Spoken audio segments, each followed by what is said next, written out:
Téléspectatrices et téléspectateurs de Zouk Télévision, bonjour. Je reçois pour vous aujourd'hui M. Gabriel Jean-Marie, qui est candidat aux élections législatives sur la 3e circonscription, donc celle de Fort-de-France. M. Jean-Marie, bonjour. Bonjour. Donc, c'est une circonscription un peu particulière puisqu'elle est composée de Fort-de-France. Donc, c'est la seule à être comme ça. Les autres regroupent plusieurs communes. De cet point de vue, c'est peut-être plus facile? Rien n'est facile. Rien n'est jamais facile. Rien n'est jamais facile. Il faut se battre et l'histoire nous l'a enseigné. Très bien. Alors, M. Jean-Marie, d'abord, je vais vous demander de vous présenter pour ceux des téléspectatrices et téléspectateurs de Zouk Télévision qui ne vous connaîtraient pas, mais quand même. Cela fait plusieurs décennies qu'on vous voit, notamment lors des conflits sociaux, en particulier, mais pas que. Donc, votre visage ne leur est pas forcément inconnu. Alors, écoutez, j'ai 63 ans. Je suis un enseignant à la retraite. Je suis un militant depuis une quarantaine d'années. Et effectivement, je suis aux côtés des travailleurs qui se battent depuis des années pour faire valoir leurs droits, leurs exigences. Donc voilà. Je suis peut-être un peu moins ou plus connu que d'autres parce que je suis engagé et que je prétends, j'ai choisi mon camp, j'ai choisi ma classe, et je le fais, je défends des idées communistes depuis 1983. Bon, très bien. Donc, alors, avant d'entrer dans le vif du sujet sur les élections législatives, nous avons eu des élections présidentielles qui ont donné les résultats que tout le monde a pu constater. Il y a eu des commentaires variés. Vous en avez... Alors, Gabriel Jean-Marie en a pensé quoi? Et puis Combat ouvrier Lutte ouvrière en pense quoi? C'est sans doute la même chose, mais je vous pose la question comme ça. Combat ouvrier, Lutte ouvrière, Gabriel Jean-Marie, puisqu'on est dans la même organisation, qu'en avons-nous pensé? D'abord qu'on en a pris pour 5 ans encore. Je ne sais trop si je dois m'appesantir sur les résultats locaux.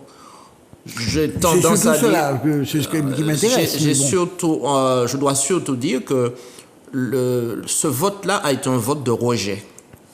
C'est-à-dire que les électeurs se sont servis d'un bulletin de vote pour vomir, si je puis dire, Macron et sa politique, mais aussi celles et ceux qui ont soutenu Macron et qui sont responsables de cette situation. Et ensuite, comme ils ont, au premier tour, voté pour un candidat qui ne s'est pas retrouvé au second tour, de manière inconsciente, et je serais presque tenté de dire irresponsable, ils se sont reportés sur l'autre candidate.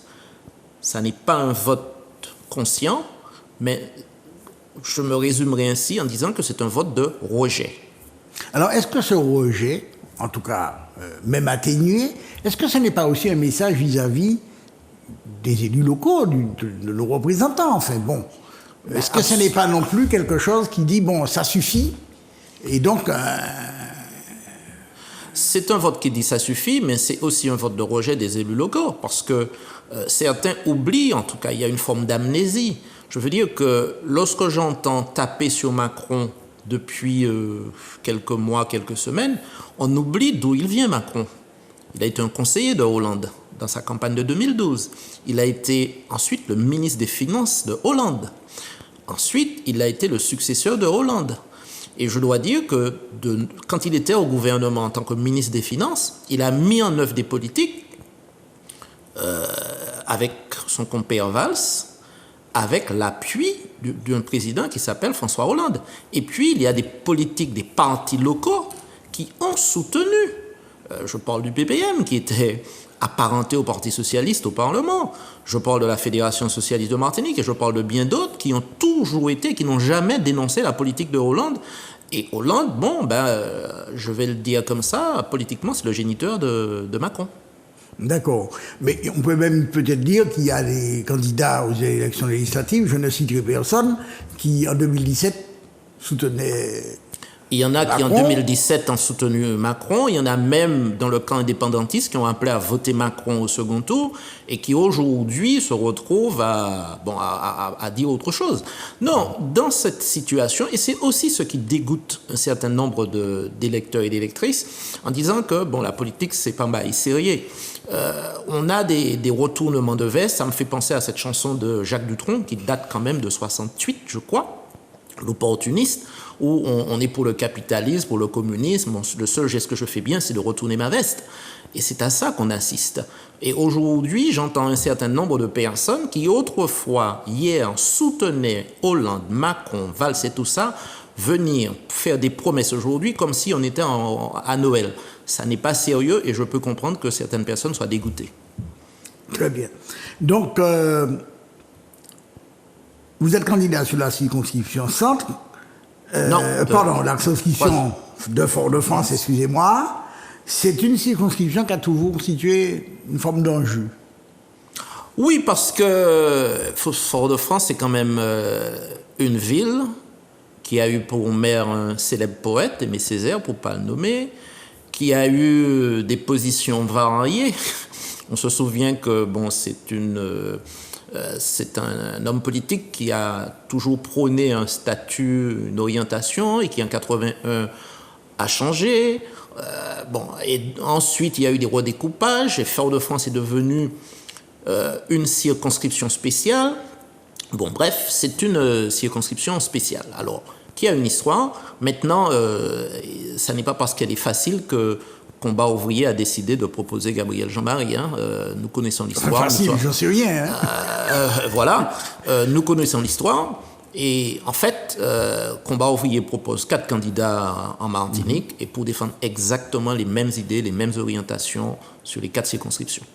Très bien. Mais est-ce que cette circonscription de Fort-de-France aujourd'hui, où il n'y a plus des gens qui avaient une envergure politique importante comme Camille Dancier, je ne parle même pas des Césaire, est-ce que c'est pas une circonscription, disons, plus prenable?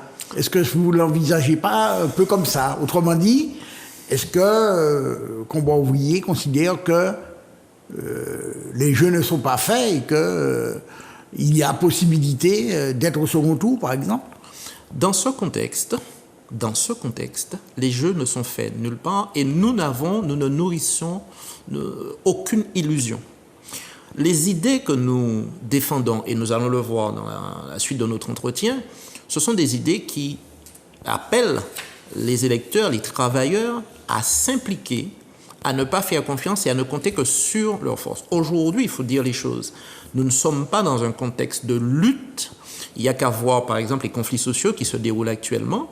Il n'y a qu'à voir le dernier conflit qui a débouché sur une révolte sociale au mois de novembre sur l'obligation vaccinale. Nous ne sommes pas dans un contexte qui nous permettrait de dire que c'est une circonscription prenable, facile ou quoi que ce soit. Non. Les idées que nous défendons, nous appelons les électeurs, le monde du travail, les retraités, les jeunes, tous ceux qui, pour reprendre un langage bien de chez nous, prennent du fer, à s'organiser et à se retrouver pour lutter. Aujourd'hui, c'est ça notre objectif. Alors justement, Combat ouvrier du ouvrier, dans ces candidats, puisque j'ai reçu déjà 2 candidats, Mme Zueli et Alex Duféal, a une particularité, enfin, à mon sens, c'est que ce sont les seuls candidats qui disent justement ce que vous avez dit. Ne nous faites pas confiance pour faire pour vous, battez-vous. C'est tellement vrai. L'histoire nous l'enseigne. Pourquoi vous avez, depuis un certain temps dans ces élections, mais ça ne date pas d'aujourd'hui, des gens qui se présentent comme des hommes et des femmes providentiels. À titre personnel, je veux le dire, je suis un communiste. Je ne crois pas au Messie. Je ne crois pas aux Zorro. Je ne crois pas au justicier qui viendra comme ça.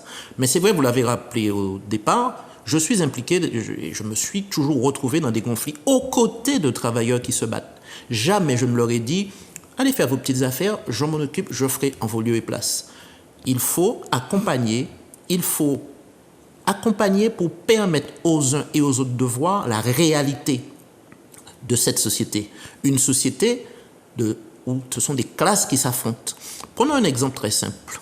d'actualité ce qui se passe au Carrefour Market au François? Prenons cet exemple-là. Ça fait plus de 3 mois que des salariés se battent pour avoir le droit d'être assistés par un de leurs représentants dans des négociations. Même l'administration n'arrive pas à obliger un employeur ici à accepter ça. Ça n'est pas normal. Et nous, ce qu'on peut dire, c'est qu'il faut que les travailleurs s'impliquent collectivement et surtout massivement pour faire passer leurs exigences. Mais ce n'est pas la première fois qu'une situation de ce genre, j'ai le souvenir de problèmes de ce genre à l'époque de Marc Pulvar, si vous dire que ça remonte à loin. Oui. C'est pas la première fois que des responsables syndicaux ne sont pas... Enfin, il y a des problèmes pour qu'ils puissent participer à des négociations. Comment on en sort? Parce qu'à un moment donné, il faut bien trouver une solution qui peut être de l'imposer, donc un rapport de force. Par exemple, j'ai vu que le maire du François c'était un peu entremis. Mais est-ce que vous avez eu de la part de la CTM, je ne sais pas, de la part de la communauté d'agglo à laquelle appartient le François, est-ce que ça les intéresse? C'est un problème pour eux ou pas? Peut-être que l'information n'est pas parvenue jusqu'à ces personnes. C'est peut-être ça aussi. Ouais. Autrement, il faut leur dire, hein. Mais autrement, si ça les intéressait, bon, c'est peut-être parce que l'information n'est pas parvenue. En tout cas, je reviens quand même à l'objet de notre présence à cette élection législative, c'est de défendre un programme, c'est de dire un peu comment elle fonctionne, cette société, et de dire que les travailleurs, les chômeurs, les retraités, tous ceux qui sont des laissés pour compte ne peuvent compter que sur eux-mêmes et pas sur des politiques qui viendront servir de beaux discours. Et c'est pour cette raison que nous ne tenons pas ce discours-là. Nous présentons la vérité nue. On peut ne pas l'aimer, mais c'est comme ça. Et c'est l'histoire qui nous enseigne que c'est en se battant qu'on peut faire avancer ces Autrement intérêts. dit, le but de votre organisation politique, puisque vous êtes candidat d'une organisation politique qu'on va envoyer l'ouvrière, ce n'est pas seulement de faire élire des députés, c'est de s'en servir comme des points d'appui. Des points d'appui, une tribune, un moyen. Par exemple, aujourd'hui, j'ai la possibilité, via votre média, de m'exprimer à plusieurs milliers de personnes. Et c'est de pouvoir expliquer aux uns et aux autres que c'est de cette manière, de manière consciente, de manière collective, qu'on pourra faire avancer nos intérêts. Néanmoins, dans une élection, il faut bien dire quelque chose aux électeurs. Il faut leur proposer des orientations, une vision, des objectifs. Alors, pour la circonscription de Fort-de-France, quels sont-ils? Non, il n'y a pas pour la circonscription de Fort-de-France. Je l'explique. Nous sommes des candidats de combat ouvrier, lutte ouvrière en Guadeloupe et en Martinique. Et en France, il y a des candidats, à La Réunion également, des candidats lutte ouvrière. Partout, nous défendons exactement le même programme, qui s'articule autour de 3 points. Le chômage, le revenu, et puis les secrets. Sur ces points-là, je vais essayer de développer, pas trop longuement. Allez-y. Premier point, le chômage. Nous disons une chose toute simple, c'est que pour combattre ce fléau, ce scandale, cette gangrène qu'est le chômage, il faut répartir le travail entre tous, sans baisse de salaire. Alors, on va ouvrir de grands yeux en disant, écoutez, c'est pas possible. Oui, c'est possible. Aujourd'hui, on a des gens qui croulent sous les heures supplémentaires, on a des gens qui travaillent dans des conditions pénibles, et il y en a d'autres qui ont des connaissances, qui ont des compétences, et qui se contentent de petits boulots, de la précarité. Or, dans une société, lorsque vous avez une quantité importante de personnes formées, compétentes, qui n'ont pas de boulot, c'est un gâchis. Et ça, c'est l'expression de la société capitaliste que nous combattons. Le capitalisme, c'est du gâchis. Moi qui suis enseignant, ou qui l'ai été de manière active, je suis à la retraite maintenant, mais j'ai formé des jeunes qui aujourd'hui se retrouvent sans boulot. C'est pas normal, parce que j'ai été payé pour ça, et ces compétences, ces connaissances ne sont pas utilisées. Donc nous disons, première chose, que pour combattre le chômage, il faut répartir le travail entre tous, sans baisse de salaire. Ça, c'est le premier point. Le deuxième point, nous disons qu'il faut un revenu qui ne soit pas inférieur à 2 000 € net par mois. Alors là aussi, certains vont ouvrir de grands yeux en disant que les combats ouvriers, lutte ouvrière, ils exagèrent quand même. Chaque fois qu'il s'agit de travailleurs, on est on dit toujours que les militants comme nous ne sont pas des gens raisonnables. Alors je vais faire remarquer une chose, c'est qu'il n'y a pas longtemps, avec la hausse des prix qu'on a eue, le gouvernement a proposé un chèque énergie, me semble-t-il, et le critère c'était quoi? Ceux qui ne gagnent pas 2 000 euros. C'est donc que le gouvernement reconnaît que vivre avec un revenu inférieur à 2 000 euros, ce n'est pas tenable. Eh bien, nous sommes fiers, nous avons eu raison de dire beaucoup plus tôt que certains qu'il faut un revenu de 2 000 euros net par mois, et pas un revenu, j'entends un salaire, pension de retraite ou alors des allocations. D'autant que lorsque les travailleurs ils gagnent cet argent, vous savez, ils ne vont pas les mettre à la bourse, ils ne vont pas les mettre à la caisse d'épargne, ils consomment. Autrement dit, c'est de l'argent qui retourne dans le circuit, et donc c'est tout à fait normal que ces personnes aient un salaire décent. Et je fais remarquer, dernière chose, c'est qu'il n'y a pas longtemps, il y a une société de financement, Cofidis pour ne pas la nommer, qui a fait faire une enquête et qui disait qu'il manque 490 euros pour que les gens puissent vivre. Alors, je vais terminer là-dessus en disant que ceux qui proposent un SMIC à 1500, 1400, ils sont très loin même de ce que le gouvernement reconnaît. Et je ne suis pas certain que ces gens-là soient au fait de la réalité de ceux qui subissent le fonctionnement de cette société. Et puis, dernier point, j'ai dit que nous sommes pour l'abolition de ce qu'on appelle les secrets. Secret commercial, secret industriel, secret bancaire. Parce qu'il y a des accords entre les capitalistes, il y a des accords secrets qui grèvent le fonctionnement de la société et qui grèvent les revenus. Moi, j'ai en tête un accord particulier en Martinique que de nombreux consommateurs ne connaissent pas. C'est un accord qui a eu entre les compagnies pétrolières et les gérants de stations-service, et tenez-vous bien, de l'État. Oui, c'est un accord qui s'appelait AIP, qui a vécu de 2008 jusqu'à avril 2020, et qui a été reconduit le 1er mars de cette année. Et que dit cet accord? Lorsque une compagnie pétrolière donne en location-gérance une station à un particulier, il y a une date d'échéance. Et le particulier qui a été locataire gérant réclame une indemnité à la fin de sa période. C'est le consommateur qui paye en lieu et place de la compagnie pétrolière. Et ça, avec l'accord de l'État. Puisque nous sommes ici dans un système de prix administré. Le prix de l'essence ne peut pas augmenter ou varier sans l'intervention de l'État. Absolument. Alors, mais à quoi sert l'Observatoire des prix alors? L'Observatoire des prix observe a posteriori, je vais vous dire les choses de manière très simple, c'est que cet accord dont je vous ai parlé est entré en application le 1er mars 2022, l'Observatoire s'est réuni le 8 mars 2022. D'accord? Donc, l'Observatoire observe a posteriori. Voilà donc les 3 points qui nous conduisent à intervenir. Alors, ça ne veut pas dire qu'il n'y a que ça. Il y a des problèmes de logement, il y a des problèmes dans les transports, mais ce sont ces points-là qui amènent la population, la grande majorité de la population à réagir. Le chômage, les revenus bas, et puis c'est dans une moindre mesure, mais ça il faut aller chercher, ces accords qui font qui gangrènent le fonctionnement de cette société. Bon. Donc, alors, je vais quand même vous parler d'autres thématiques, qui sont transversales. Vous avez évoqué tout à l'heure ce qui s'est passé lors de la pandémie et ces problèmes qu'on en a connus liés à l'obligation vaccinale qui était faite aux soignants et aux conséquences en matière de suspension du contrat de travail.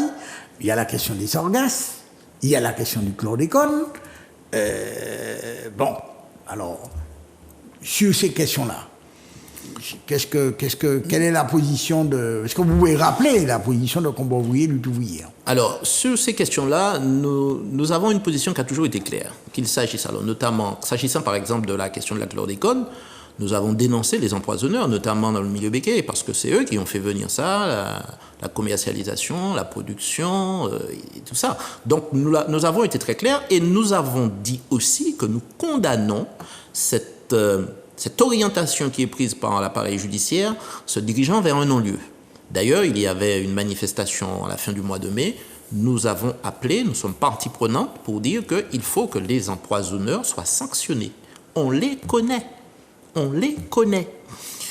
Sur la question, par exemple, de la sargasse, l'État ne veut pas assumer.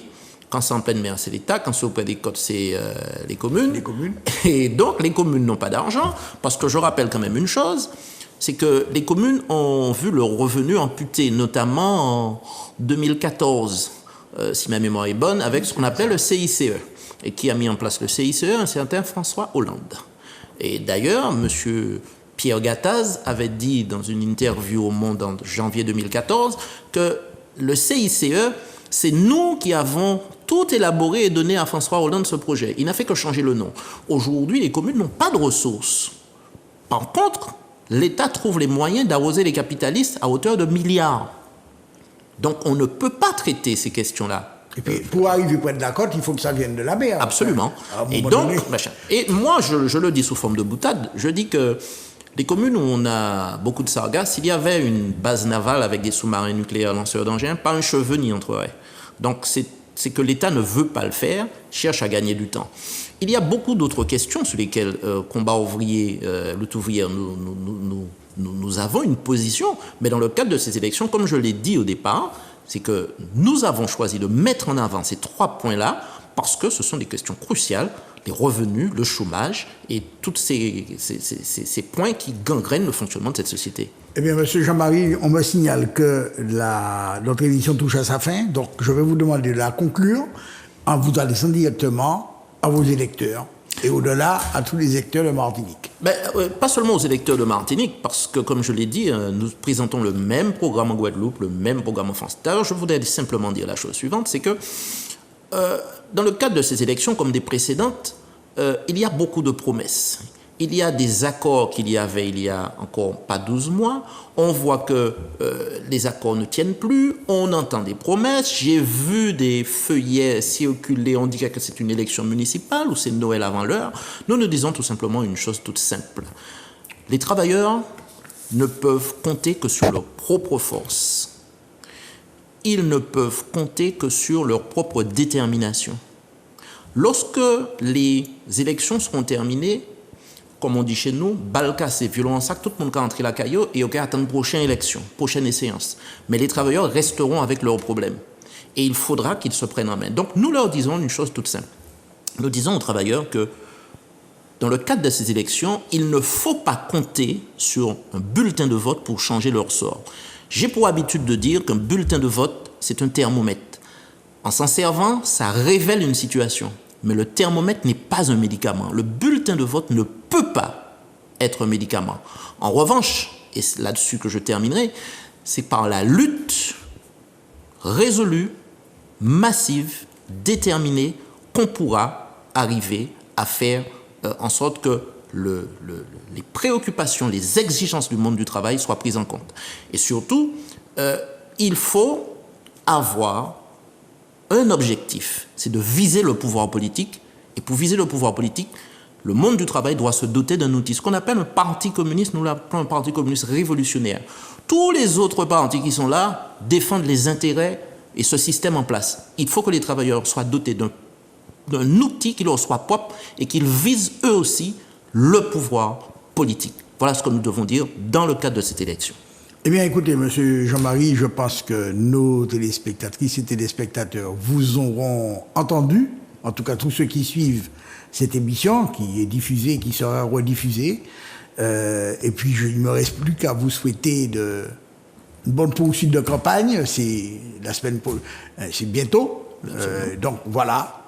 Donc, écoutez, ce n'est pas facile, comme vous avez dit, mais bon. C'est pas facile, mais je dis toujours que ça n'est pas impossible. Ça n'est pas impossible. Voilà. Eh bien, je vous remercie. C'est moi. Merci.